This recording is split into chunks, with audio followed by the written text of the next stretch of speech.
हाय दोस्तों, मैं हूँ प्रगति और स्वागत करती हूँ आप सबका मेरे इस यूट्यूब चैनल पे जिसका नाम है खुशी मोटिवेशन। आज के इस वीडियो में जानते हैं दोस्तों दुनिया की फेमस किताब रिच डैड और पुअर डैड की कहानी।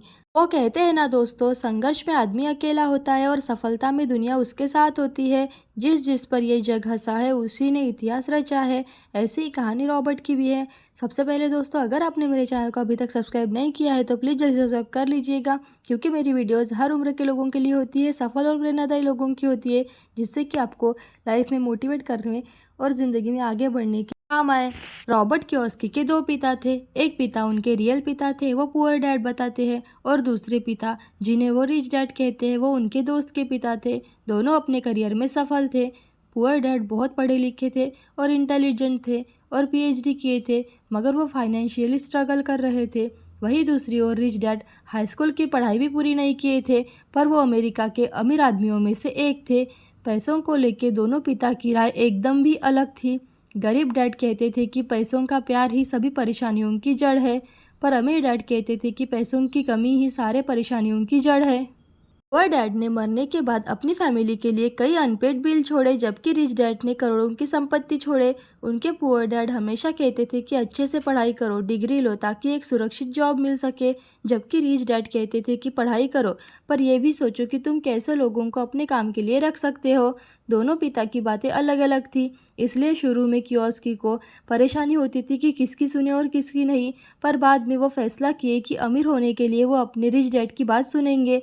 रिच डैड ने कियोसाकी को 30 सालों तक सिखाते रहे, जिससे उनकी फाइनेंशियल नॉलेज बहुत ही अच्छे से बढ़ी, और यही उनके सफल और अमीर होने के राज बन गया।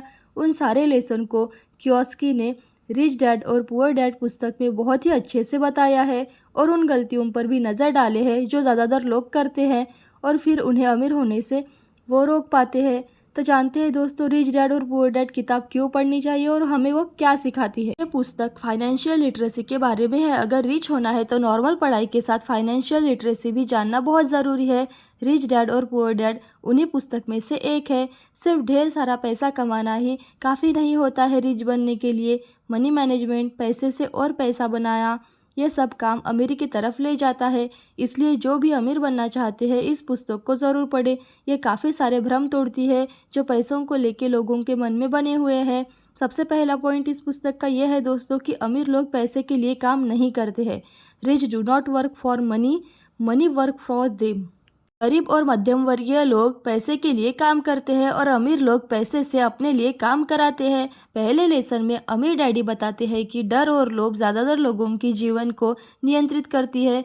लोग पैसे की कमी ना हो इसलिए वो काम करते हैं, और जैसे ही पैसा आ जाता है वो अन्य चीज़ें खरीद लेते हैं और लालच भी जाग जाता है। फिर यही लालच उन्हें धीरे धीरे पैसे कमाने पर मजबूर करता है, और ये डर अपनी बिल ना चुका पाए, कहीं वो गरीब ना हो जाए, इसलिए वो कड़ी मेहनत करते रहते हैं और पैसा कमाते रहते हैं।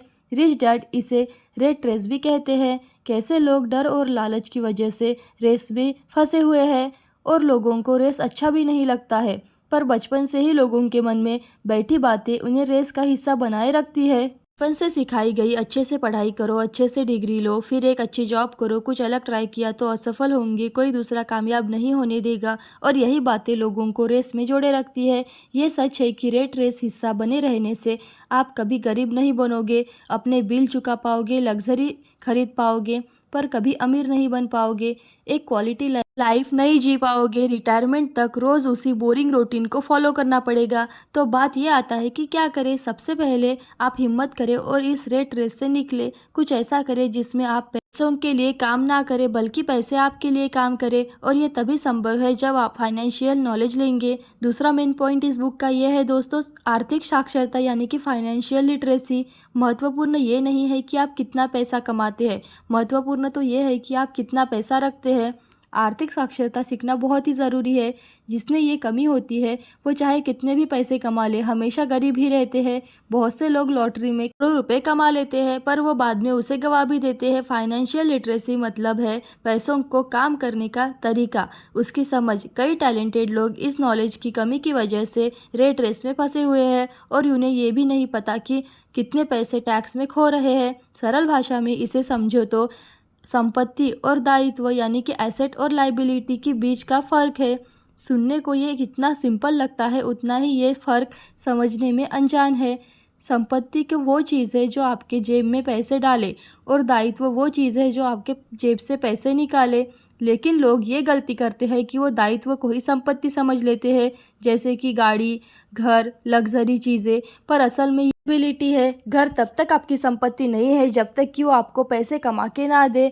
अगर आपने घर को रेंट पे दिया है और उससे आपको इनकम हो रही है, तभी वो आपकी एसेट कहलाएगी, यानी कि संपत्ति कहलाएगी। इसलिए अमीर डैडी कहते हैं कि एसेट को बढ़ाओ और लाइबिलिटी कम रखो, तभी आप अमीर बन पाओगे।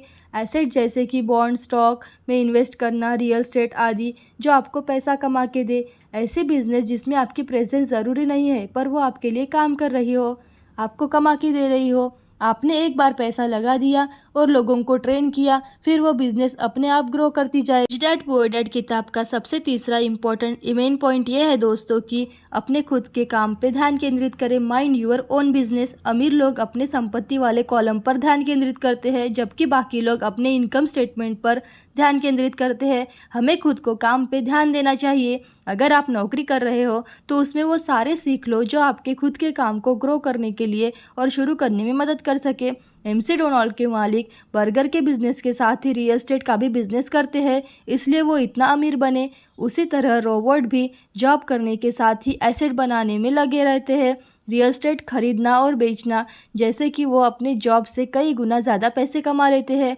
ऑथर कहते हैं कि अपने जॉब के साथ स्किल भी सीखे, जिससे आप अपना बिजनेस खड़ा कर सके। फाइनेंशियल नॉलेज लेकर एसेट बनाने में लग जाओ। जॉब में उतना ही इनकम होता है जितना कि सिर्फ अपना बिल पे कर सके। एसेट बनाना, उसे ग्रो करना ही सही में हमें अमीर बना जा सकता है। अब चौथा इम्पोर्टेंट पॉइंट जानते हैं दोस्तों इस बुक का, टैक्स का इतिहास और कॉरपोरेशन की शक्ति। The history of tax and the power of corporation. अगर आप पैसे के लिए काम करते हैं तो आप शक्ति अपने नियोक्ता के हवाले कर देते हैं। अगर आप अपने लिए काम करते हैं तो आप शक्ति के अपने पास रखते हैं और उसे नियंत्रित करते हैं। इस लेसन में ऑथर टैक्स का इतिहास बताते हुए कहते हैं कि टैक्स की शुरुआत अमीर और गरीब के बीच की गैप को ख़त्म करने के लिए हुई थी। अमीरों में टैक्स लगाया जाता था और उन पैसों को गरीबों की सुविधा के लिए खर्च किया जाता था, पर बाद में मध्यम वर्गीय लोगों से भी टैक्स लागू हो गया। पर अब सिर्फ सरकारी खाते में जो टैक्स जाता है वो ज़्यादातर मध्यम वर्गीय लोगों से ही आता है। अमीर लोग अपनी सूझबूझ और चतुराई से टैक्स देने से बच जाते हैं। पहले अमीर कमाता है, फिर खर्च करता है, और अगर कुछ बच जाता है तब टैक्स पे करता है। पर मिडिल क्लास और अपर मिडिल क्लास लोग पहले कमाते हैं, फिर टैक्स भरते हैं, और फिर जो कुछ बच जाता है उसे खर्च करते हैं। अब जानते हैं दोस्तों रिच डैड और पुअर डैड किताब का पांचवा सबसे इम्पोर्टेंट पॉइंट, अमीर लोग पैसे का आविष्कार करते हैं। The rich invent money. संसार में अक्सर चतुर नहीं, साहसी लोग आगे बढ़ते हैं। जितने भी सफल और अमीर लोग हैं, जैसे कि Bill Gates, Dhirubhai Ambani, Jeff Bezos, जो सब अपॉर्चुनिटी को देखे, पहले उसी का इस्तेमाल करके आगे बढ़े। मार्केट में क्या डिमांड है, लोगों को क्या चाहिए, वो चीज़ को देखे और अपना आइडिया लगाकर उस ज़रूरत को पूरा किया, फिर उन्हें कामयाब और अमीर बनाया। इसलिए साहसी लोग अपनी रिवॉल्यूशनरी आइडिया को लगाकर मनी को इन्वेंट करते हैं। अब जानते हैं दोस्तों 6 पॉइंट इस किताब का, जो कि बहुत ही इम्पोर्टेंट है। सीखने के लिए काम करें, ना कि काम के लिए पैसे। Work to learn, don't work for money. नौकरी की सुरक्षा गरीब डैडी के लिए सब कुछ थी, सीखना अमीर डैडी के लिए सब कुछ था।